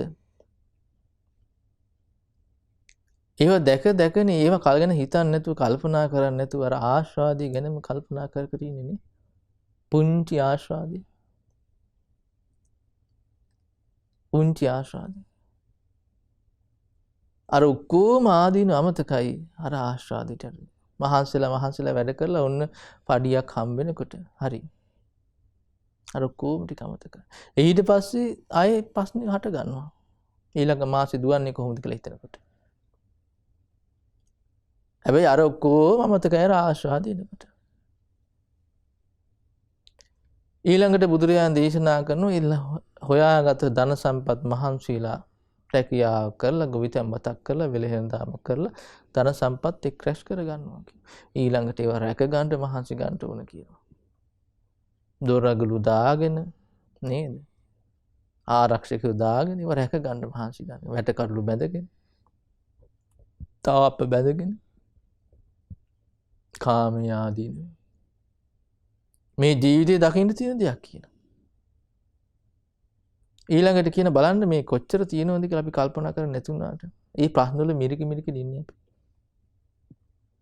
ඊළඟට කියනවා ඒ කොච්චර ආරක්ෂක විධිවිධාන දැම්මත් සමහරලාට ජලය නිසා විනාශ වෙලා යනවා කියන ධන සම්පත. ගින්නෙන් විනාශ වෙලා යනවා කියනවා. සමහරලාට හොර හතුරු ගන්නවා කියනවා. තමාට රජයෙන් ගන්නවා කියනවා. ඊළඟට තමන් අකමැති ආට්ටිය දායාද අයිතිය කියලා ඉල්ලගෙන ඇවිල්ලා අරගෙන යනවා කියන තමන්ගේ අකමැත්තෙන්. මේ කාමී ආදීනම මේ ජීවිතේම දකින්න තියෙන. ඒතකොට කෙනෙකුට සිහි කරන්න පුළුවන් නම් මෙන්න මේ කාරණේ බුදුරජාණන් වදාළේ මේ දේ දේනේ මේ දකින්න තියෙන්නේ කියලා. අන්න එයාගේ හිතට මේ පණිවිඩ ටික ටික යනවා. අන්න එයාගේ ජීවිතේ පණිවිඩ යනවා. එයා ටික ටික මේක නිදහස් වීම කරා යන්න එයාගේ හිත හදා ගන්නවා. නැති කෙනා මේකෙන් පැටලි ඉන්නවා. කොච්චර ආදීනව දැක්කත් අර ආස්වාදයේම සිහි කරනවා. මේ ජීවිතය දකින්න තියෙනවා. ඊළඟට කියනවා බලන්න මේ කාමයේ මුල් කරගෙන මිනිස්සු ගහ මරා ගන්නවා. වාද කරනවා. අම්මා තාත්තා එක්ක රණ්ඩු කරනවා. සහෝදරයෝ එක්ක රණ්ඩු කරනවා. නෝනයි මහත්තයා රණ්ඩු කරනවා. දරුමල්ලෝ එක්ක රණ්ඩු කරනවා. යහළුවොත් එක්ක රණ්ඩු වෙනවා. නේ? රටවල් පවා යුද්ධ කරනවා. ගම් යුද්ධ කර ගන්නවා. ගහ මරා ගන්නවා. මේ කාමයේ ආදීන මෙයයි කියනවා. ඊළඟට කියනවා කාමී ආදීන මුල් කරගෙන මේ කටි නොයේක වැරදි වැඩ කරනවා. වැරදි වැඩ කරාට පස්සේ උන සත්තු මරන හොරකම් කරන වැඩිකාම්ස වෙන කරන මේවා කරාට පස්සේ රජුරු දඬුවම් දෙනවා අල්ලන් කියලා. ඉරේ විලංගු දානවා. අතපය කපලා දානවා. නොයේක වද හිංසාවට පමුණනවා. ඊළඟට කියනවා මේ මරණීය දඬුවම් දෙනවා කියනවා. මේ කාමී ආදීන මෙයයි කියනවා. මේ ජීවිතයේම දකින්න තියෙන දේවල්. ඊළඟට කියනවා මේ මිනිස්සු කාමයේ මුල් කරගෙන කයින් දුසිරිතේ දෙනවා, වචනෙන් දුසිරිතේ දෙනවා, මනසින් දුසිරිතේ දෙනවා. මේ වගේ කාය දුස්චරිතේ, මනෝ දුස්චරිතේ, වචී දුස්චරිතේ මුල් කරගෙන මරණින් මතු නිර්ය උපදිනවා. මේක කියනවා මේ ජීවිතේ මරණින් මත්තේ කාමයේ නිසා විඳින්න වෙන ආදීනමයක් කියනවා. දැන් මේ ඔක්කොම ආදීනම කාමයේ තුල හැංගිලා තියෙනවා. පිටට පේනම අර පාට ආස්වාදේ. ඉතින් අර ආස්වාදේ පස්සේ යනවා. හැබැයි යාට ආස්වාදයත් හම්බ වෙනවා ටිකක්. හැබැයි මුල් ඒකත් එක්කම මහා ආදීනමයටත් ගොදුරු වෙනවා.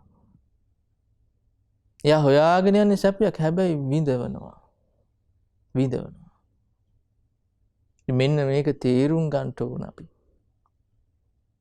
මේක තේරුම් කරවන්නයි බුදුරජාණන් වහන්සේ මේ ධර්ම අපිට කියලා දෙන්නේ. ඔකට තමයි ලෝකේ වසඟ වෙලා තියෙන්නේ. නේ?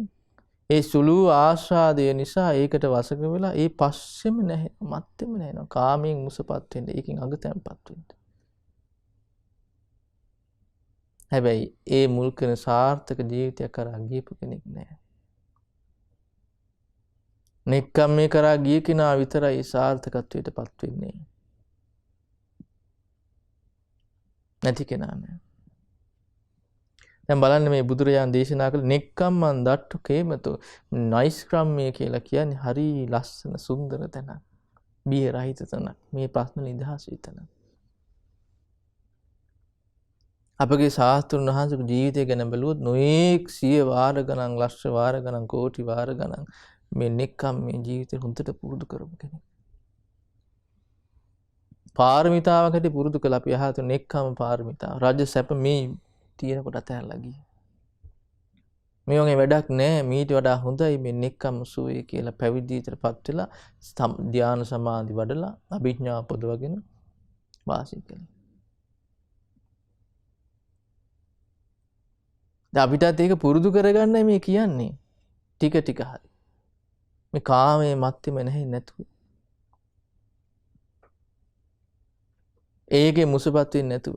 දැන් විස්තර කරනකොට කියන බලන්ට කාමයේ ගැන කියනකොට බුද්ධ දේශනා සඳහන් වෙන්නේ කොහොමද? සංකප්ප රාගෝ පුරිසස්ස කාමෝ. මේ මිනිස්යාගේ මේ කාමයේ කියලා කියන්නේ හිතේ ඇති වෙන අදහසකට ඇලී යාමක් කියනවා. नेते කාමායානි චිත්‍රානි ලෝකෙ මේ බාහිර ලෝකෙ මේ කාමයේ කියලා එකක් නැහැ කියනවා. සංකප්ප රාගෝ පුරිසස්ස කාමෝ. මේ හිතක ඇති වෙන අදහසකට ඇලී යනවා. ඇත්තටම තියෙන දෙයක් නෙමෙයි.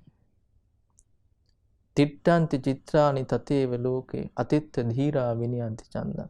නුවණ තියෙන කෙනා මොකද්ද කරන්නේ? මේ ලෝකේ තියෙන දේවල් ඒ විදිහටම තියෙන දෙනවා. හිතේ ඇති වෙන ආශාව දුරු කර ගන්නවා. කැමැත්ත දුරු කර ගන්නවා කියනවා. අපිට බැරි යෝග. මේ හැබෑවටම සත්‍ය දෙයක් කියලා මේ හිතේ ඇති කරගත්ත අදහසකට රැවටිලා දඟලන දැඟලිල්ලක් තියෙනවා. හිතේ අදහස වෙනස් වෙනකොට මේක වෙනස් වෙලා යනවා. දැන් බලන්න බෑ ඇහින් දකින රූපේ නිසා සතුට උපදිනවා. හැබැයි ඒ රූපේ මුල් කරගෙන ඊගා මොහොතේ එපා වෙන්නේ නැත්. සද්දයක් කරන හරි මිහිරි කියලා ඒ සද්දෙම එපා වෙන ඊගා මොහොතේ. හොඳ කෑමක් කරන රස කෑමක් කරනවා ඒක. ඒ මොහොතේ ඊගා එපා වෙනවා. පහස විඳිනවා. ඒ පහසම ඊගා මොහොතේ එපා වෙනවා. ඇයි මේ? මේ හිතේ ඇති වෙන වෙනසක්. නුවණ තියෙන කෙනා මොකද්ද කරන්නේ? මේක තේරුම් අරගෙන හිතේ ඇති වෙන ආශාව දුරු කරලා දානවා කියනවා. ඉතින් අපගේ මහ බෝසතාණන් වහන්සේ හිම කෙනෙක්. ඒ ශ්‍රාවකයන් වහන්සේලා එහෙම පිරිසක්. එතකොට මේ රජුරවන්ට අපගේ මහ බෝසතාණන් වහන්සේ මෙතන කිව්වේ අන්නේ කාරණේ. මොකද්ද? මේ කාමයේ ආදීනව දැකලායි මම පැවිදි වුණේ. නෛෂ්ක්‍රම්‍ය හරි කෙම්බිමක් හැටියට දැකලා, නිදහස් තැනක් හැටියට දැකලා. ඉතින් මේ කාම ලෝකේ නිදහස් වෙලා, මේ සසරේ නිදහස් වෙලා නිවන අවබෝධ කරගන්නට යන්ටයි මේ මහන්සිය, මේ වෑයම. ඒ නිසා මේ කම් සැපීම මට වැඩක් නැtei කියලා. ඉතින් බලන්න පින්නතුනේ මෙන්න මේ විදිහට තමයි අපගේ ශාස්ත්‍රුන් වහන්සේගේ ජීවිතේ මේ සම්බුද්ධත්වයට වුණු ජීවිතේ පැවිද්ද කරා ගියපු විස්තර සඳහන් වෙනවා. දැන් අපිට මේ ගැන ඉගෙනගෙන අපේ ජීවිත හිත පහදව ගන්න ඕනේ. මේ ශාස්ත්‍රුන් වහන්සේ ආපු ගමන ගැන හිතන්න. ඉතින් මේක ගැන හිත පහදවගෙන මේ කාරණේ ගැන අපේ ජීවිතය අපි අරගෙන යන්න ඕන බුදුරජාණන් කියපු කාරණේ කරා. කුසල ධර්මයන් වඩන්ට. අපිත් මේ ගමන යන්න ඕන කට්ටියක්. නෛෂ්ක්‍රමයේ පැත්තට අපි යන්න ඕනේ. මේ කාමයෙන්ම මුසපත් වෙලා ඒකම ඇලී ගලී නැතුව. මොකද මේ කාරණේ අපි තේරුම් ගත්තේ නැත්නම් කාමයෙන්මයි හරය කරගෙන දඟලන්නේ. ඒකෙන්මයි වැජඹෙන්න හදන්නේ. ඒකෙන්ම නම් මුසපත් වෙන්න හදන්නේ. අපේ ජීවිතවල උපදවාගත්තු කුසලයන් අපිට නැත්තම් අපේ ජීවිතය තුළ අපේ ජීවිතය සාර්ථකයි කියලා කියන්න අපිට බෑ. සාර්ථකත්වයට පත්වන ජීවිතය තුළ තියෙන උපදවාගත් කුසලයක්. අඩුම තරමේ දානයක් දෙන්න. ත්‍යාගී කෙනෙක් වෙන ත්‍යාග සම්පatti දියුණු කරගත්ත කෙනෙක්. ඊළඟට හොඳට සිල් රැකපු කෙනෙක්. ජීවිතයට බද්ධ වෙච්ච දෙයක් විදිහට මේ ශීලය කියන ගුණය කුසලයේ තමන්ගේ ජීවිත සම්බන්ධ කරගත්ත කෙනෙක්. නේ? හොඳට මෛත්‍රී භාවනාව ආදී මේ ආදී දේවල් පුරුදු පුහුණු කරගන්න කෙනෙක්. ඉරිසියා නොකරන කෙනෙක්. වැඩිහිටියන්ට සලකන කෙනෙක්, අම්මා තාත්තට සේවා කරන කෙනෙක්, කළ ගුණ දන්න කෙනෙක්. මේ වගේ කුසලයන් ජීවිත දියුණු කරගන්න. ඒ අපේ ජීවිත බද්ධ කරගත්ත කෙනෙක් වෙන්න. ඒක කාමයට එකතු වෙලා ඒ පස්සෙම දියුණු ජීවිතේ මේ ගුණයන් දියුණු කරගන්න බෑ. කරන්න බෑ ඒක. මොකද එයාට අර ජීවිතයේ අර්ථය හැටියට පේන්නේ කාමයන්ගෙන් අගතැන්පත් වෙන එක. කුසලයන් වර්ධනය නෙමෙයි. දැන් සාස්තුන් වහන්සේගේ ජීවිතය ගත්ත කාම සැපේ අග්‍රම සැප විඳින්න තිබුණ කෙනානේ. නේ? අපිට වගේ මේ පොඩ්ඩක්ද සක්විති රජ සැප අතහැරියා. අනේ සක්විති රජ සැප අතහැරියේ මේ උදෑසන හෙලපු කෙල පිටක් නිසා. ආයේ මේ ගන්නවත් කියලා හිතුවේ නෑ. දැන් කෙල පිටක් ගැහුවට පස්සේ අනේ මට මේක ආයශ්‍රයක් ගන්න තියෙනවා නම් කියලා කෙල ටික හොයාගෙන යන්නේ නෑනේ අපි. සාතුන් වහන්සේ සක්විති රජ සැප අතහැරියේ ඒ වගේ කියනවා. අනේ කොයිතරම් හයියක්ද නේ සාමාන්‍ය මිනිස්සු කරන්න පුළුවන් දෙයක්. දැන් සාමාන්‍ය අද ඔන්න කෙනෙක් ඉන්නවා ගිහවල් දවල්ට අතහැරලා පැවිදි වෙනවා. ආයෙ හිතනවා යන්න.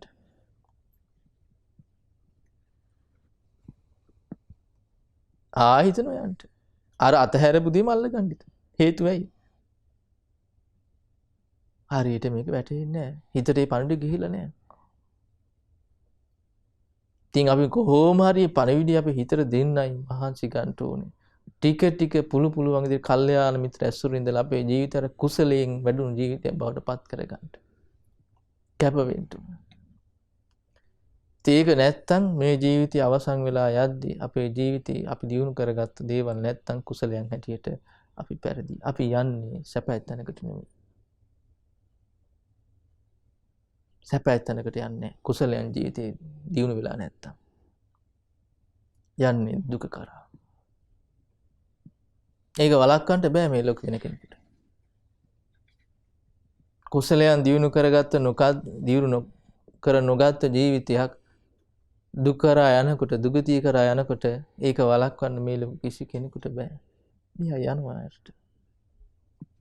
කොතේ ඒ අනතුරේ වැටෙන්නේ නැතුව කුසලයන් දියුණු කරගත්ත පැත්තට ඇවිල්ලා සුගතිය කරා යන නිවන කරා යන ජීවිතයක් ඇති කරගන්න එක අපි කරගන්න ඕන. මහන්සි වෙලා. ඒ උනෙන් කැප වෙන්න ඕන. ඒ නිසා මේ ලැබිච්ච අවස්ථාවේ පින්නතුනේ ධර්මය අහන්න අවස්ථාව ලැබෙනකොට ගෞරවයෙන් මේ ධර්මය අහන්න. ඒ වෙනුවෙන් කැප වෙන්න.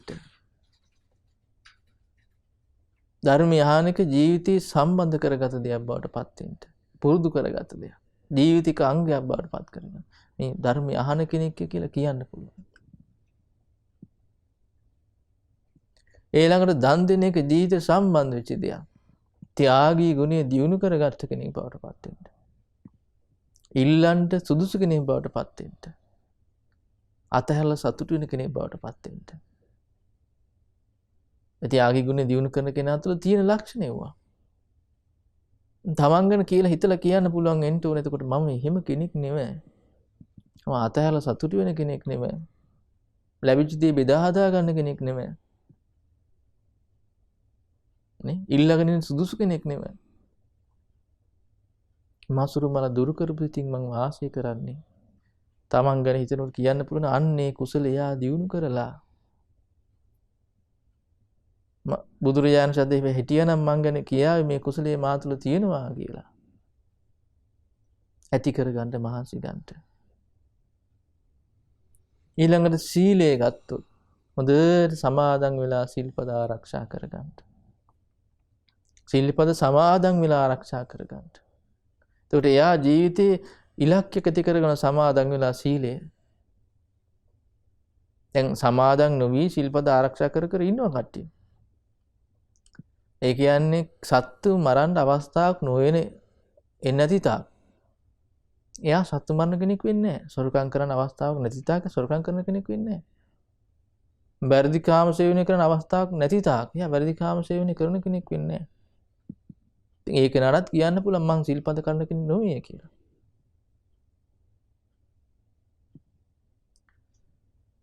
ශ්‍රාවකයාගේ ස්වභාවය තමයි සමාදන් වී ආරක්ෂා කරන. එයා පොරොන්දුවක් වෙනවා Tamanට.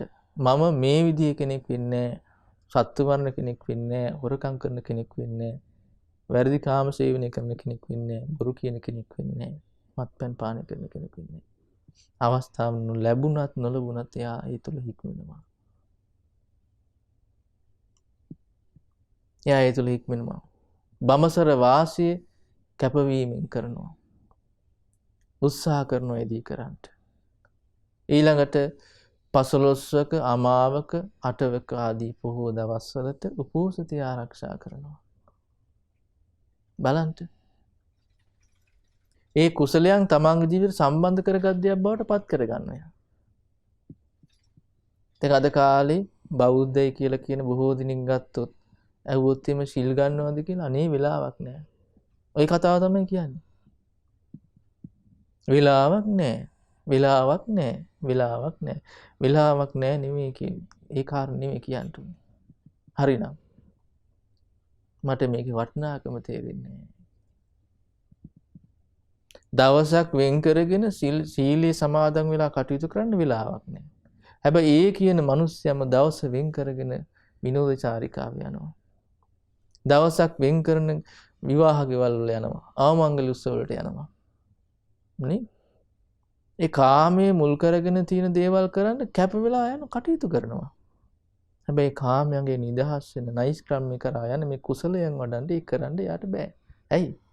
මේක වටිනවා මේක ජීවිතේ දියුණු කරගත යුතු දෙයක් කියලා තේරෙන්නේ නැහැ. ඒක පිළිගන්න කැමති නැහැ. එළියට එන්නේ මොකද? අනේ විලාව නැහැ කියන්නේ. මතක තියාගන්න ඕන අතීතේ කෝටි සංඛ්‍යාත පිරිසක් මේ ධර්මයේ පුරුදු කළා. ඒ පිරිසටත් තිබුණේ දවසට පැය 24යි. එක තප්පරයක් අඩු වැඩි නැහැ. ඉතින් ඒ කාලේ තමයි මේ කට්ටිය ඔක්කොම කටයුතු ගෙවල් වල කටයුතු කරන ගම ජීවිතේ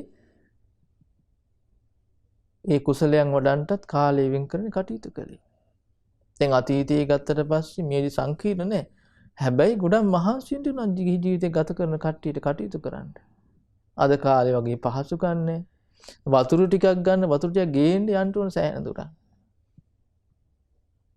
අද කාලේ කරාම යරපම වතුර එන සිස්ටම් එක ඒ කාලේ තිබුණේ නැහැ. නාන්න යන්න දුරක්. දැන් බණ අහන්න උන්නේ පස්සේ ඒ කාලේ ධර්ම ඉගෙන ගන්න ඕන.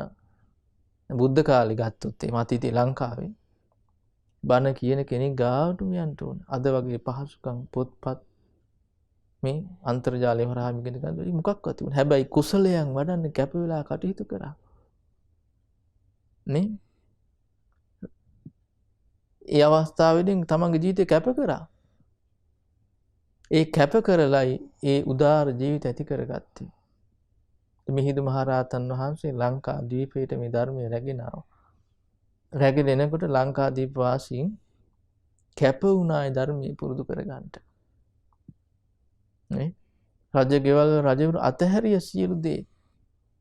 අනුලා දේවිය ඇතුළු පිරිස අපිට පැවිදි වෙන්න ඕනේ කියලා පැවිදි අරිට ඇමතුම් ඇතුළු පිරිස අපිට පැවිදි වෙන්න ඕනේ මේ රජසැප නෙමෙයි වැදගත්. ඇයි? මේ කාමයේ ආදීනව තේරුණා නයිස්ක්‍රම්යේ කෙම්බිමක් ඇටියට දැක්කා. ඒක දැකලා ඒ ජීවිතය ඇති කරගන්න කැප වුණේ. එතකොට ආන්න එක දකින්න කෙනාට තමයි ඒ විදිහේ කල්පනාවක් ජීවිතය ඇති කරගන්න කෙනාට තමයි පුළුවන් වෙන්නේ මේ උතුම් වූ කුසලයන් දියුණු කරගන්නට ජීවිතේ නිවන කරා අරගෙන යන කෙනෙක් බවට පත් වෙන්න.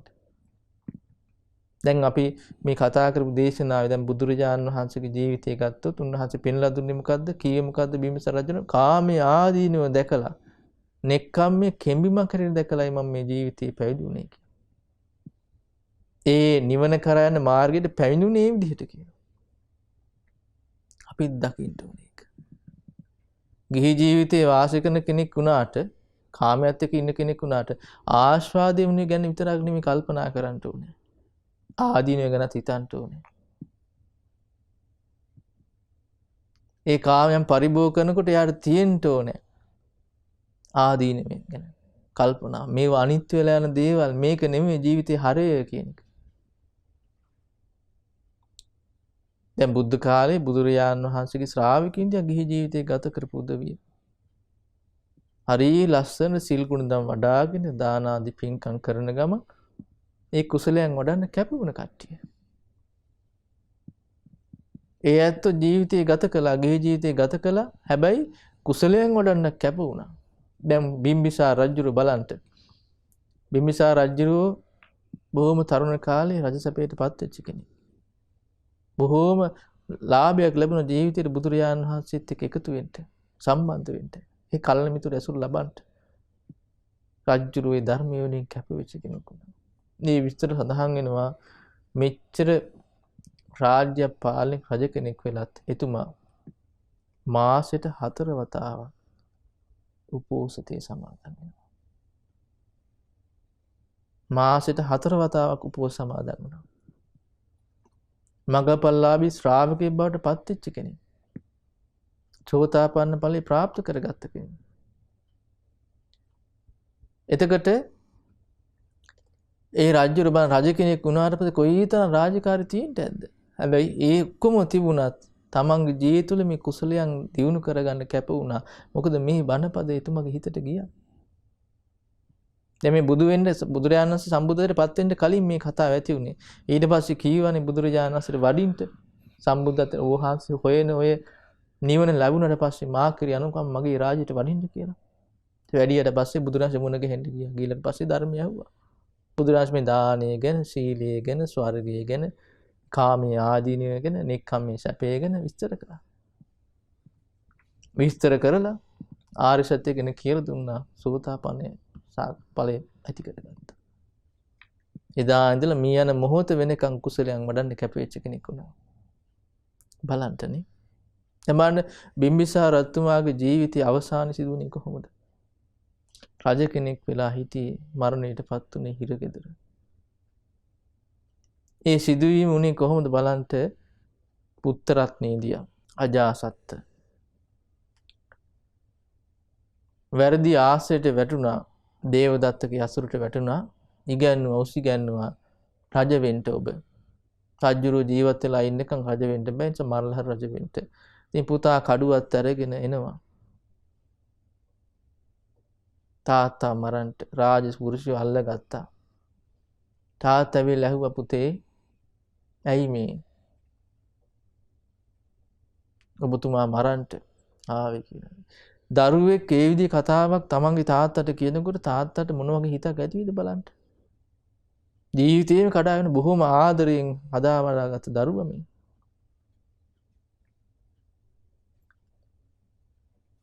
කුස පිළිසිඳ ගනිද්දි පවා අනාවැකිය මෙයා මේ රජුන අනතුරක් කරන කෙනෙක්. ඒ නිසා තමයි අජාසත්ත කියන නම දැම්මේ. නූපන් සතුරා කියන අර්ථය. හැබැයි රජුරු බොහොම ආදරෙන් මොන දේ කිව්වත් ආදරෙන් පුතා හදාගත්තා. ඒ පුතාම ඇවිල්ලා කඩුවක් උස්සගෙන එනවා. ඇවිල්ලා කියන මරන්න ලැහැත් වෙනවා. මේ රජුගේ හිත කඩා වැටුන්නේ නැහැ. ඒ වචනේ ඇහුණා කියලා දුකටපත් උන්නේ නැහැ. ඇයි සිහි කරන්ට ධර්මයක් දියුණු කරගත්තා. කුසලයක් දියුණු කරගත්ත කෙනෙක්. කාමෙන් උසපත් වෙච්ච කෙනෙක් නෙමෙයි. කාමේ හරහෙර දැකපු කෙනෙක් නෙමෙයි. හරි සිංහාසනේ නෝනේ, රජසැප නෝනේ මෙන්න ගන්න දුන්. එතකොට අජාසත් රජ වෙලා ඉවර වෙලා නිකන් හිටියේ නැහැ. දේවතා ආයත උසි ගන්නවා. එහෙනම් මේ ආය රාජ්‍ය අල්ලගනි. රජුන හිතවත් බොහෝ පිරිසක් ඉන්නවා මාලිගාවේ. නිකන් එළියේ ඉඳ දෙන්න එපා හිරේ දාන්න. හිරේ දැම්මා. මේ තමන්ගේ එකම පුතා මේ දේවල් කරන්නේ. හැබැයි එහෙම කරා කියලා රජුරුවන්ගේ හිත වෙනස් වුනේ නැහැ. කුසලේ බලේ බලන්ට දියුණු කරගත්තා. රජුරුව ඒ හිරේට වැටුණට බොහෝම උනන්දුවෙන් ධර්මයේ සිහි කරගන්න කැප වුණා. තමන් සමාදන් වෙලා සුරකින්න සීලය ගැන සිහි කළා. ඉගෙනගත් ධර්මයේ ගැන සිහි කළා. බුදුරජාණන් වහන්සේගේ අසිරිමත් බුදු ගුණය ගැන සිහි කළා. නොයෙක් විදිහේ කරදරට මුහුණ දෙන්න සිද්ධ වුණා. කාටවත් බලන්න දුන්නේ නැහැ. කෑම ටිකක් දුන්නේ නැහැ. නේ? මේ මොන දේ කරත් හිත සතුටින් ඉන්නේ. ඒ සතුටින් ඉන්න පුළුවන් හැකියාව බිම්බිසාර රජතුමා ලැබුණේ ඇයි? රජ කෙනෙක් නිසා නෙමෙයි. මෙන්න කිසි දෙයක් නිසා නෙමෙයි. දියුණු කරගත් කුසල් බලය. දියුණු කරගත්ත කුසල් වල එක මොහොතක හිතේ ඇති වුණ අනේ ඇයි බුදුරජාණන් වහන්සේ මාකට මා මේ බේරගන්නේ නැත්තේ? එහෙම කල්පනාවක් හිතේ ඇති වුණේ. මේ තමයි සසරේ හැටි. මේ සසර දුක නිදහස් වෙන්නේ සාතුන් වහන්සේ ධර්මයේ දේශනා කළේ. අනේ සාදු සාදු මටත් මේ ධර්මයේ අහන්න වාසනාව ලැබුණානේ. ඒ තුම් ශාස්ත්‍රවරයෙක්ගේ සරණ යන්න මට වාසනාව ලැබුණානේ. ඒක කල්පනාවට ආවා. ඒ ධර්මයේ මට ඉගෙන ගන්න ලැබුණානේ. මේ විදිහ කුසලයක් මට දිනු කරගන්න ලැබුණානේ කියලා සතුටු වුණා. ඒ සතුටත් එක්ක ප්‍රීතියෙන් වාසය කළා සිරමැදිරි. අජාසත් රජුරු සේවකයන් අහනවා පිය රජුරුවන්ගේ කොහොමද කියලා. ආදී හැම වෙලාවෙම කියන්නේ හිරේ දැම්මත් කණ්ඩ දුන්නේ නැතත් බලන්න දුන්නේ නැතත් මොකද්ද සතුටින් ඉන්නවා. අන්තිමට කිව්ව කකුල් පල්ලලු දාමන්න කියලා. කර්ම විපාකයක්. බිම්බිසාරතුමාට මොහොත දෙන්න. හැබැයි ඒ මුල් කරන ආයේ දුගතියට යන විදිහට හිත හදාගත්තේ නැහැ. සුගතියටම යන්න හිත හදාගත්තා. නිවන කරා යන ජීවිතයක් බවට පත් වුණා. රජුරුව හිරේදී මැරුණා. මැරලා ගිහිල්ලා උපන්නේ කොහෙද? දිව්‍ය ලෝකේ ජනවසභ කියන දිව්‍ය රාජ්‍ය කළා. පස්සේ බුදුරජාණන් වහන්සේ ළඟට එනවා. ඇවිල්ලා කියා හිටින්න ස්වාමීනි මම ජනවසභ. කලින් බිම්බිසාර රජුරු වෙලා හිටියේ. මම දැන් සකදාගාමී ඵලයේ සාක්ෂාත් කරගන්නයි මහන්සි ගන්න කියලා. බලන්න මේ කුසලයේ වඩන කෙනා කුසල් බලයත් එක්ක ඊගාව ජීවිතයට යන්නේ. එතකොට එතන ඉඳලා ඉදිරියට යාට දියුණු කරගන්න ඕන දේවල් ගැන යාට කල්පනා කරගන්න අවස්ථාව සැලසෙනවා. කාමයට එක්ක එකතු වෙන මේ කාමයේ ඔක්කොම සැප සම්පත් ඔක්කොම දේවල් මේ දාලා යන්නේ. නේ? හම්බ කරගත්ත සල්ලි මුදල් දාලා යන්නේ. හදාගත්ත ගෙදර දාලා යන්නේ. බැඳගත්ත නෝනා මහත්තයා දාලා යන්නේ. හදාගත්ත දරුමල්ලු දාලා යන්නේ. නේද? ලබාගත් උපාධි සහතික දාලා යන්නේ. වාහන දාලා යන්නේ.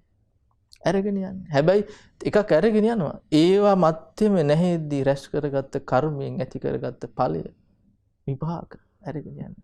කාමයට එක්ක හැල හැප්පීමේ කටයුතු කරන මොකක්ද ඇති වෙන්නේ? ලෝභ දේශ මොහ ආදී අකුසල් නේ. ඒ අකුසල් මුර්ගන කරන කියන දේවල් එක්ක පිනක් රැස් වෙනවද? නෑ. අකුසලයෙන් බර වෙච්ච හිතක් සකස් වෙන්නේ. කොට එහෙම ඉන්න කෙනා අර ජීවිතේම කැප වෙලා සාක්ෂාත් කරගන්න හතුබු දේවල් ඔක්කොම දාලා දුගතිය යනවා. ඔන්න වෙනදී. ඒක හිතෙන්නේ නෑනේ. දැන් ජීවිතවල දකින්න නැද්ද මේ ලෝකෙ මිනිස්සු ජීවිතේ මහා ණය අරගෙන ඔක්කොම කළ ගයක් හදාගන්න. ලස්සන ගයක් හදුනා ගෙදර ඉන්න නෑ පින. ගෙදර ඉන්න පිනක් නෑ. කොච්චර විදන් කළ ගේ හදාගත්තා. මහන්සියලා ලෝන් දාලා ෆිනෑන්ස් කරලා වාහනේ ගන්නවා. වාහනේ යන්න පින නෑ.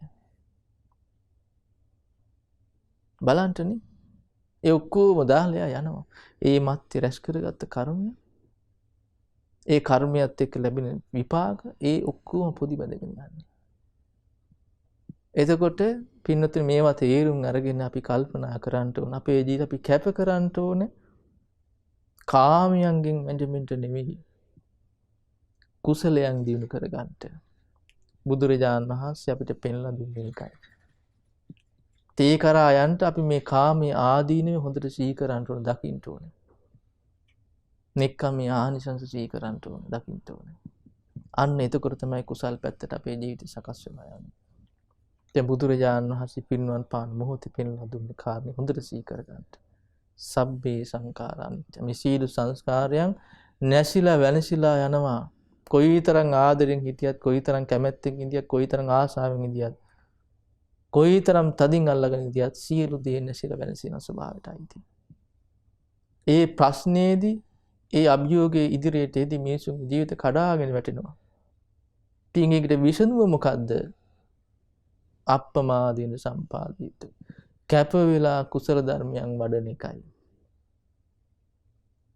සීලාදී කුසලයන් දියුණු කරගන්න බෝධිපාක්ෂ ධර්මයන් වඩන්න කැප වෙන එකයි. අන්න ඒ කෙනා ජීවිතේ ජය ගන්න කෙනෙක්. ඉතින් බිම්බිසාර රජුරු එහෙම ජයගත්ත කෙනෙක්.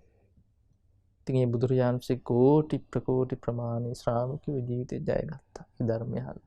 ඉතින් අපිත් ඒ අතර කෙනෙක් වෙන්න මහන්සි ගන්න ඕනේ. ඉතින් මේ පින්වත් ශීල දෙනාට අයි බොහෝ මෙසිතින් ආශිර්වාද කරනවා, සිත පතනවා.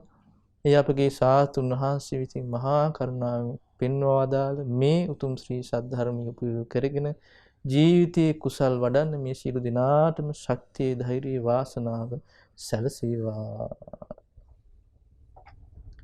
සාදු සාදු සාදු. පින්වත්නි, අද මේ උදෑසන මේ වැඩසටහනේ ධර්ම දේශනාවේ විකාශන දායකත්වයේ දරලා තියෙන්නේ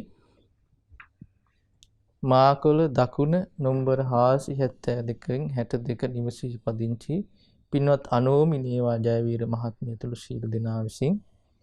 ඉතින් අද මේ ධර්ම දේශනාවෙන් රැස් කළ සීල පුණ්‍ය ධර්මයන් අපි පළමුවෙන් අනුමෝදන් කරමු. පින් කැමති සියලුම දෙවියන්ට, පොළොව වාසී දෙවියන්ගේ පටන් අකනිටා බඹලොව දක්වා වැඩ සිටින සියලු දෙවියෝ මේ පින් අනුමෝදන් වේවා.